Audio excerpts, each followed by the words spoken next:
This is Mrs. Naslund, and today we'll be working on Fluency Lesson 5, Multiply and Divide with 3. Our learning targets today are I can explore patterns in threes, count bys, multiplication, and divisions. I can develop shortcuts for finding answers to multiplication and division, and I can use pictographs to practice multiplication for 2s and 5s. All right, first let's look at our threes. You'll recognize this from previous lessons, but basically what I've done is I've circled sets of 3, and we're going to go ahead and write the multiplication fact that goes with each one. So one set of 3, oh sorry, I had the wrong thing selected there. One set of 3 is 1 times 3, which is 3. 2 sets of 3 is 2 times 3, which is 6. 3 sets of 3 is 3 times 3, which is 9. 4 sets of 3 is 4 times 3, which is 12. 5 sets of 3 is 5 times 3, which is 15. 6 sets of 3 is 6 times 3, which is 18. 7 sets of 3 is 7 times 3, which is 21. 8 sets of 3, 8 times 3 is 24. 9 sets of 3 is 9 times 3, which is 27. And lastly, 10 sets of 3 is 10 times 3, which is 30. Now let's look at these and see what patterns we see. Go ahead and take a look. And there's some really unique patterns in this group. And see if you see any patterns. And then we'll compare what you found and what I found. All right. One pattern that is kind of unique is that the sum, when you add the sum, when you add the products together, you get 3, 6, 9. And then when I start adding, 1 plus 2 equals 3. 5 plus 1 equals 6. See it? 3, 6, 9. 3, 6, and yep, you got it. 8 plus 1 equals 9. Then watch, let's try it again. 2 plus 1 equals 3. 4 plus 2 equals 6. And 7 plus 2 equals 9. And the pattern continues. 3 plus 0 equals 3. So there's one cool pattern. Another pattern that you might have found is if you look at the tens digit. In the tens digit here, you would have said there's 0, 0, and 0, right? Because there's no numbers in the tens digits. These are in the ones digits. But then I have 1, 1, 1, 2, 2, 2, and then if I keep going, I'd get 3, 3, 3. So there's another cool pattern that might help you learn your threes facts. Last pattern that I see, and probably the one that most people picked up on, is that our products are even, odd, even, odd. So look, I've got an odd, even, odd, even, odd, even, odd, even, odd, even, right? All the way down. All right, now I'm going to move this down here. And then what I did is I actually wrote out the division problems that would go with the multiplication problem. So I'll just show you one of them first so you can see. So what I did is I thought, okay, what would I do? How could I divide this? So I could say 3 divided by 1, and I would end up with 3. Or I could have said 3 divided by 3 equals 1. And what you'll see is when we look at these multiplication or division facts, they all of these, whatever one that you divide by, you're going to get one of these other numbers. So let's look here. 6 divided by 2 equals 3. But if I would have said 6 divided by 3, I would have gotten 2. See the pattern? I'm going to go ahead and open these up so you can see them all the way down here. We'll even go all the way down here and take a look at the 10. So we had 10 times 3 equals 30.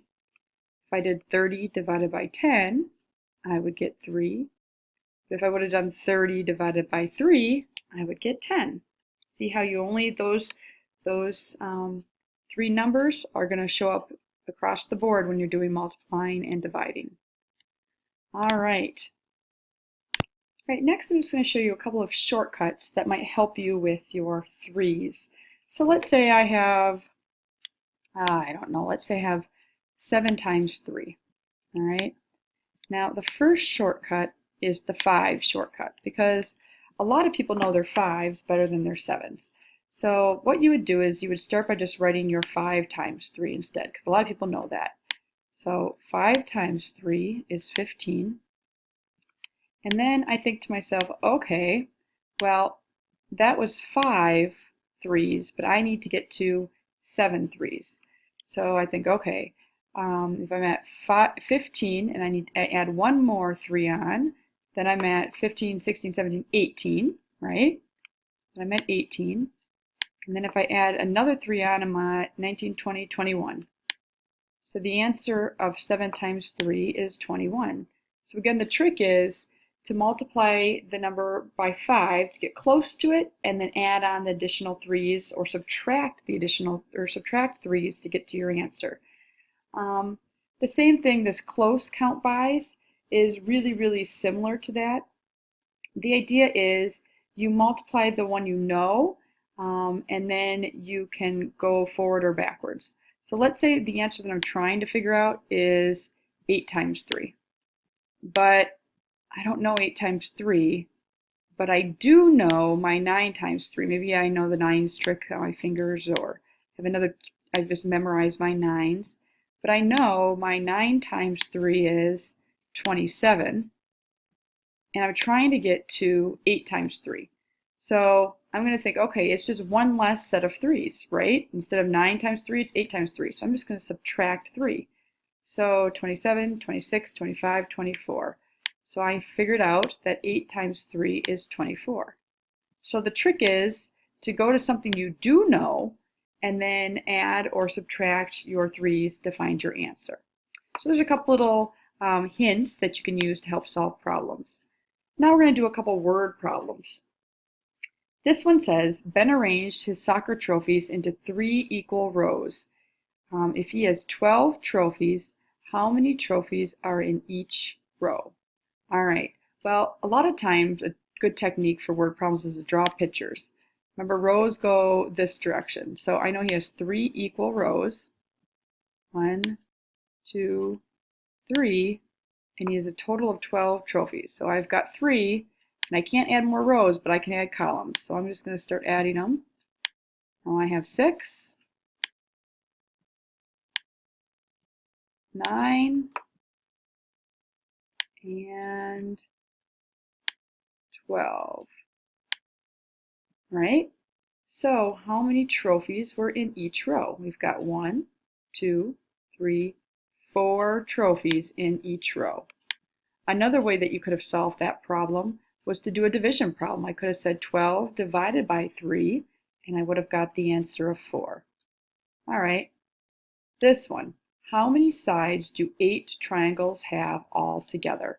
So you can work on this one. I'm going to underline the word all together, meaning they want to figure out how many there are all together, okay, total. A lot of times when I think that, I know that that's all the pieces put together. So a triangle has 3 sides. They don't give us that information. You just have to know that a triangle has 3 sides, right? And there's 8 of them. So how many sides are there all together? So think about what you want to try to do, and go ahead and try it and see what you get.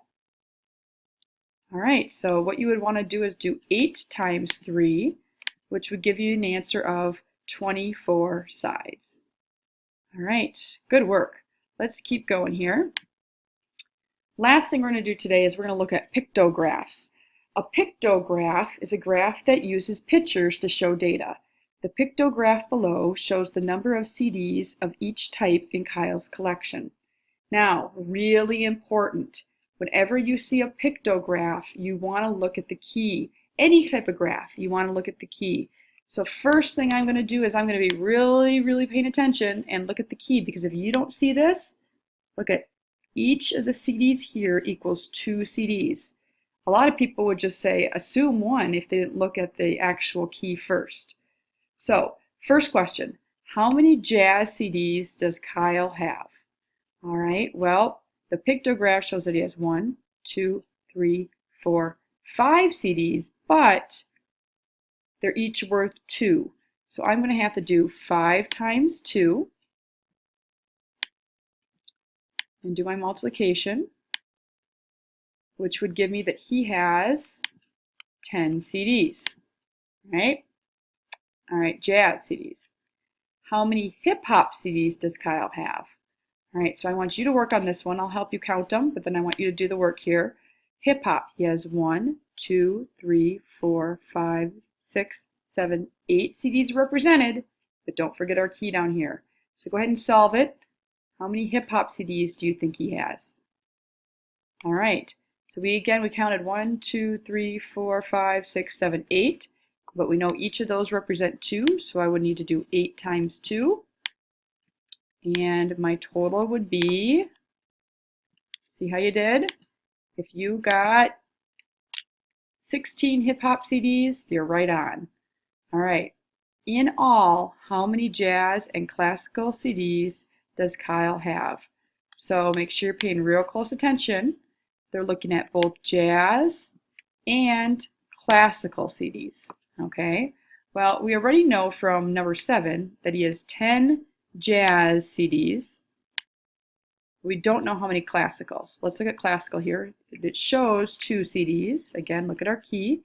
So I'm going to have to do 2 times 2, which is going to give us 4. And they want to know in all. When I see in all, I automatically think, oh, I have to add those 2 numbers together. So I'm going to add those 2 numbers together. And I should end up with 14 jazz and classical CDs. All right, so that's all we're going to do for today.